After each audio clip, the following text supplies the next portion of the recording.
안녕하세요. 오늘의 사연입니다. 구독과 좋아요 한 번씩 부탁드릴게요. 바로 사연 시작하겠습니다. 제 이름은 유지영이고 37살의 지방공무원으로 근무하고 있어요. 남편은 저와 동갑으로 시댁에서 운영하는 회사에서 일하고 있어요. 딸이 있는데 8살이 된 딸 하은이는 초등학교 1학년에 입학했어요. 우리가 사는 지역은 비교적 시골이라 딸은 동네 친구들과 함께 학교에 다니며 즐거운 나날을 보내고 있어요. 읍사무소에서 일하고 있는 저는 주말에도 지역 행사나 계절별 행사에 쫓겨 바쁘게 지내고 있어요. 남편은 이 지역에서 나름 인지도 있는 시아버지 밑에서 일하고 있는데 시아버지는 매우 엄격한 성격이라서 아들이라 할지라도 자비가 없기에 남편은 실적이 떨어지지 않도록 노력하고 있어요. 시어머니는 온화한 성품이시고 취미로 텃밭에서 수확한 채소를 요리하는 등 부잣집 여자라고는 생각이 들지 않는 생활을 하세요. 남편은 어렸을 때부터 시어머니에게 식습관 교육도 엄격하게 받았어요. 그런 시댁에서 며느리로서 저를 아주 마음에 들어 하셨어요. 시부모님은 제가 공무원이라는 직업을 가진 것과 제가 할 줄 아는 게 많은 것을 아주 마음에 들어 하시는 것 같았어요. 사실 저는 특공무술을 배운 적이 있어요. 배우게 된 계기는 제가 대학생 시절 외지에서 혼자 살 때 주변 친구들에게서 도둑이나 주거침입, 강도 등의 무서운 이야기를 듣고 호신술 정도는 익혀야겠다고 생각했거든요. 원래 몸을 움직이는 것을 좋아해서 헬스장에 다니고 있었는데 같은 헬스장 건물에 특공무술 도장이 있어서 배워봤는데 몸놀림이 좋다는 사범의 권유로 졸업할 때까지 계속 배우게 된 거죠. 주민센터에서 근무하기 시작한 후에는 일주일에 한 번씩 다른 지역 주민센터에서 어린아이들에게 호신술을 가르치는 선생님을 도와주곤 했어요. 선생님은 연세가 많으셨기 때문에 미취학 아이들을 돌보는 게 제 역할이었죠. 남편과 사귀고 시부모님께 인사드리러 갔을 때 다른 취미가 없어서 특공무술을 한다고 했더니 시어머니가 운동하는 여자 멋지다며 아들이 좋은 며느리감을 데려왔다고 하셨어요. 특공무술 덕분에 시어머니의 인정을 받아 우리 결혼 생활은 순조롭게 진행되었어요. 새 학기가 시작되고 저는 연수를 위해 일주일간의 출장을 앞두고 있었어요. 요즘 남편이 일이 바빠서 퇴근이 늦어지는 경우가 많아 딸을 맡겨도 괜찮을지 걱정이 돼서 남편과 상의하기로 했어요. 여보, 이번 출장 때 하은이 잘 돌봐줄 수 있겠어? 걱정하지 마. 단축 근무할 수 있을 것 같아. 하은이가 이제 막 학교에 다니기 시작해서 걱정돼. 식욕도 조금 떨어지고 있고. 그래? 급식도 남기는 경향이 있다고 메모에 적혀 있었어. 음식을 남기는 건 별로 좋지 않은데. 아무튼 잘 지켜봐야 해. 알았어. 출장 중에도 가끔 남편에게 전화를 걸었지만 별일 없다고 했어요. 처음 이틀은 딸과 통화도 하게 해주었는데 3일째부터는 일찍 자고 있다느니 숙제 중이라며 전화를 바꿔주지 않았어요. 저는 조금 불안해서 이렇게 말했어요. 어제도 오늘도 전화도 안 바꿔주고. 걱정되잖아. 정말 별일 없는 거 맞지? 괜찮아. 아무 일 없어. 너무 밝은 목소리로 말하는 남편의 모습에 살짝 위화감을 느꼈어요. 혹시 술에 취한 거 아니냐는 물음에 남편은 간단히 맥주 좀 먹었다고 했고 저는 아침 잘 먹이고 등교 잘 시켜달라고 신신당부하고 전화를 마쳤어요. 그리고 연수 마지막 날인 금요일 딸의 학교 담임선생님으로부터 연락이 왔어요. 딸아이가 2, 3일 전부터 컨디션이 안 좋아서 급식을 거의 먹지 않고 몸이 축 늘어져 있다고 했어요. 그 말을 들은 저는 급히 남편에게 전화를 걸었지만 연락이 닿지 않았어요. 불안한 마음에 내일 귀가할 예정이었지만 서둘러 집으로 향했고 자정쯤에 집에 도착했을 때 아직 불이 켜져 있었어요. 남편의 모습은 보이지 않았고 딸의 방에 들어가니 침대에 쪼그리고 앉아있는 딸의 모습이 보였어요. 이미 자고 있을 거라 생각했는데 잠자는 모습이 평소와 달랐어요. 호흡이 빨랐고 몸이 경직돼 있는 것 같았어요. 하은아, 자는 중이야? 제 목소리에 딸은 벌떡 일어나 울먹이며 달려왔어요. 엄마, 제게 매달리는 딸의 몸이 이상하다는 게 느껴졌어요. 몸이 너무 가볍고 팔도 가늘어져 있었거든요.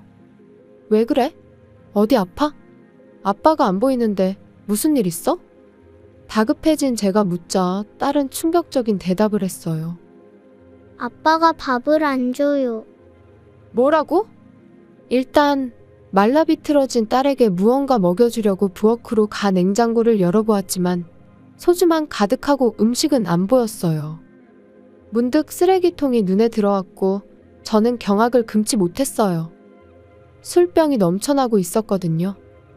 저는 술을 마시지 않아 잘 모르지만 고급스러워 보이는 위스키병도 여러 개 있었어요. 남편이 다 마신 건가? 그렇다고 해도 양이 너무 많았어요. 자세히 보니 몇 개의 종이컵에는 립스틱도 묻어 있었어요. 저는 온몸에 소름이 돋는 것을 느꼈어요. 이건 여자를 집에 들여놓고 술을 마셨나? 딸에게 밥도 먹이지 않고.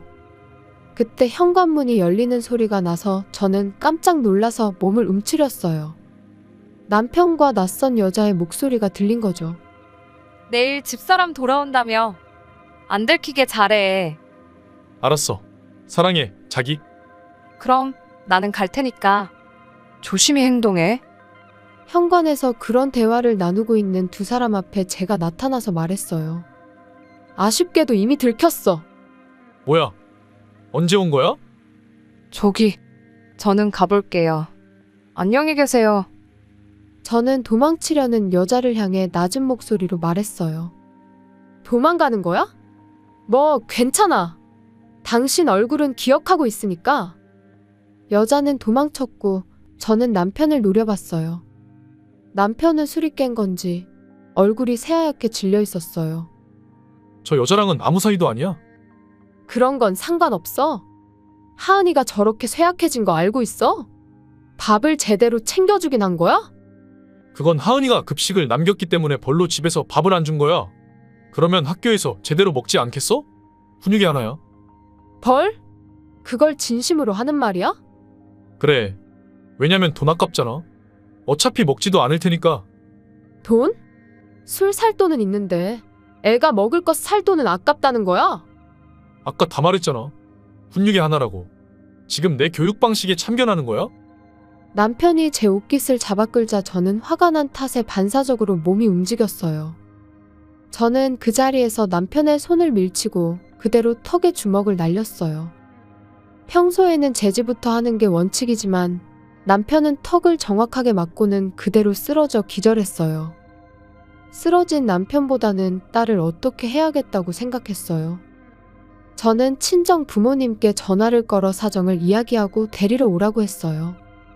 남편에 대해서는 시부모님께 전화를 걸어 사정을 말했는데 한 가지 사실이 밝혀졌어요. 시아버지가 이렇게 말씀하셨어요. 단축근무? 아니야. 하은이 돌봐야 한다고 5일 동안 연차 썼는데. 남편은 단축 근무가 아니라 제 출장 기간 동안 휴가를 내고 술을 마신 거였죠. 그것도 바람 피우는 여자와 함께. 결국 양가 부모님이 도착했고 한밤중에 집안이 시끄러워졌어요. 시부모님은 현관에서 술에 취해 쓰러져 있는 아들과 말라비틀어진 손녀의 모습에 충격을 받으셨어요. 늘 당당한 모습이시던 시어머니가 허리를 숙이고 앉아서 신음하듯 말했어요. 이렇게 하은이가 야위어지다니. 할아버지, 할머니, 배고파요. 딸은 눈물 한 방울 흘릴 힘도 없는 듯이 말했어요. 부모님이 음식을 사오셔서 배고픈 딸에게 먹였더니 딸이 몇 입 먹자마자 복통을 호소하며 주저앉았어요. 엄마, 갑자기 배 아파요. 얼굴이 새파랗게 질리고 땀을 흘리며 숨을 헐떡이는 딸의 모습에 우리는 급히 구급차를 불렀어요. 저는 딸과 함께 구급차를 타고 병원으로 갔고 그대로 딸은 입원하게 되었죠. 딸은 며칠 동안 제대로 된 식사를 하지 않아 갑작스러운 칼로리 섭취에 몸이 따라가지 못해 쇼크가 온 거였죠. 병원에서 수액을 맞으며 상태가 안정되면 저칼로리 치료식부터 먹기 시작하기로 했어요. 의사는 며칠만 더 늦게 데려왔으면 위험한 상태에 빠질 뻔했다는 말을 듣고 저는 소름이 돋았어요. 다음 날 부모님이 병문안을 오셨을 때 남편의 근황을 물었어요. 남편은 술이 깰 때까지 시부모님이 지켜보고 계셨는데 깨어나자마자 시부모님과 크게 다퉜다고 해요. 남편의 말에 따르면 자신도 엄한 훈육을 받아왔기 때문에 그것을 그대로 딸에게 행한 것이라며 저를 폭행으로 고소하겠다며 으름장을 놓았다고 해요. 시부모님은 자신들의 훈육이 어릴 적 남편에게 제대로 전달되지 않은 것 같다며 슬퍼하셨어요. 아들아, 한 대 맞은 게 그렇게 억울해? 하은이가 당한 거 생각하면 100번은 더 맞아야 했는데 우리한테 맞으면 우리도 고소할 거야. 두 분의 반협박에 남편은 고소를 포기했다고 해요. 딸은 순조롭게 회복돼서 퇴원했고 퇴원 후 친정 부모님의 집에서 한동안 지내게 됐는데 딸은 아빠가 집에서 술 마셔서 집이 싫다며 할머니 집이 좋다고 했어요. 딸은 제가 없을 때 아빠가 술 마시는 모습을 보고 너무 싫었던 모양이에요. 술에 취한 남편은 딸의 원망스러운 눈빛을 보고는 소리를 질렀다고 해요. 언제부터 남편이 그렇게 술에 빠지게 되었는지 저는 그때 알아채지 못한 게 후회돼요.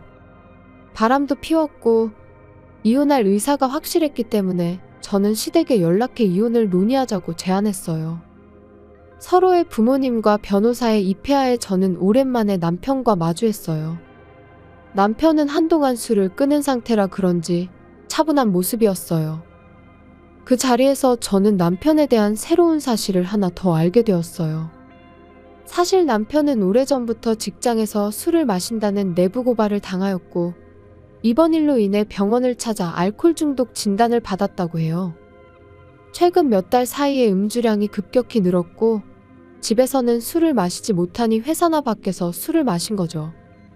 게다가 비싼 술에 손을 대기 시작하면서 돈도 떨어져 갔고 딸의 식비까지도 아껴서 술을 마시려고 한 거였죠.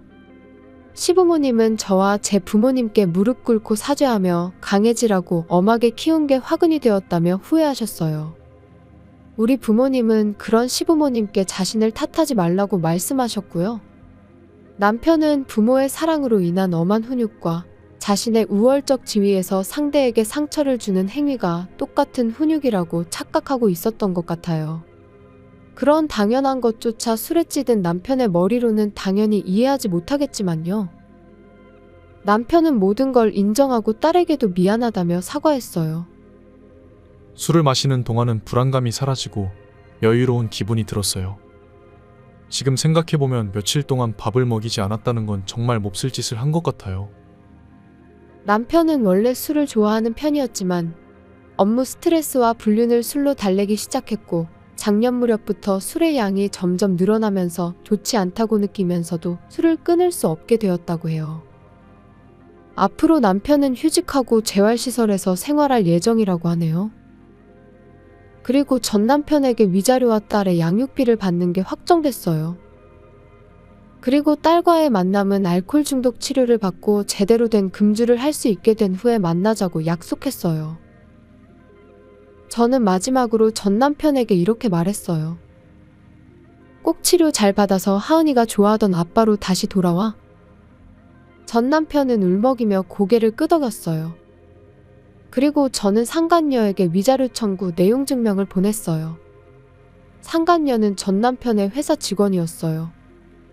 상간녀는 처음에는 불륜을 부인했지만 제가 소송까지 가면 동네에 소문이 날까봐 겁먹고 빚을 내서 위자료를 줬어요. 그 후에 상간녀는 조용히 퇴사하고 이 동네를 떠난 것 같았어요.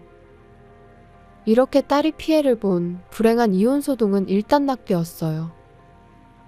기운이 난 딸을 데리고 연휴 동안 놀이동산에서 마음껏 놀고 맛있는 것을 많이 먹었더니 딸의 뺨이 통통해지고 팔다리에 살이 붙고 피부가 윤기 있게 변했어요.